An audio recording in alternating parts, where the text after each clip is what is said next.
The White House press secretary stands at the intersection of power and public scrutiny, serving as the president's voice to the nation.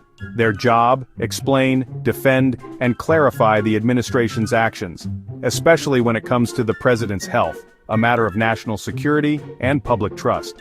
The president's fitness isn't just personal, it shapes global perceptions and domestic stability. How the White House communicates about the president's health can either build confidence or fuel speculation. History is filled with moments, like Wilson's hidden stroke or Reagan's undisclosed Alzheimer's, where secrecy eroded trust. This tension between privacy and transparency set the stage for a new investigation after President Biden's term, focusing on how his administration managed questions about his health. The testimony of former press secretary Karine Jean-Pierre in September 2025 offered a rare look inside the White House's tightly controlled messaging machine. In 2025, the House Oversight Committee launched an investigation into whether the Biden administration concealed the true state of President Biden's health. Lawmakers questioned if official statements matched reality, especially after public moments, like the 2024 debate, sparked widespread concern. The administration often dismissed critical videos as manipulated, but Congress wanted to know who crafted these narratives and why. The probe also examined the use of the Autopen, a device that replicates signatures, to determine if it was used for major executive actions without Biden's direct involvement. This raised the stakes. Was presidential authority being exercised by staff rather than the president himself? The investigation sought to uncover not just PR tactics, but the true chain of command behind the White House's most sensitive decisions. At its core, the inquiry was about transparency, accountability, and the integrity of presidential power.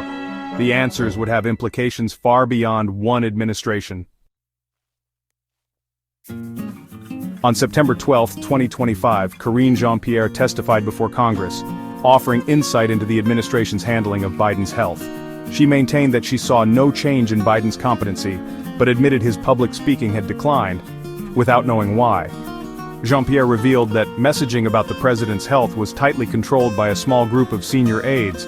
She often relayed talking points she didn't author, including the cheap fakes defense, and couldn't say who crafted them. After the 2024 debate, she was told Biden had a cold and passed that along to the press, never questioning the explanation. Her testimony painted a picture of a press secretary as messenger, not decision-maker, insulated from the real discussions at the top. The process left even insiders in the dark about the origins of key narratives. This raised new questions about who truly shaped the story of the president's fitness for office. The investigation spotlighted the Autopen, a device presidents use to sign documents, but this time, its use was under scrutiny. Lawmakers worried it had been used for significant actions, like pardons, without Biden's direct review. Internal emails showed confusion and alarm within the government, with officials questioning if the president was aware of what he was signing. If staff could apply the president's signature to major decisions, it blurred the line of executive authority. The controversy wasn't about the tool itself, but about who was truly making consequential decisions in the president's name. This raised fundamental concerns about accountability and the proper exercise of presidential power. The Autopen became a symbol of a deeper crisis. Who exactly was running the country? The investigation underscored a core democratic value: transparency. When only a handful of aides control information about the president's health, public trust erodes. Dismissing concerns as cheap fakes or offering vague explanations only deepens suspicion. The Autopen controversy highlighted the dangers of blurred accountability. If unelected staff wield power, the public loses its ability to hold leaders responsible. The presidency is vested in one person, not a committee behind closed doors. These revelations serve as a warning.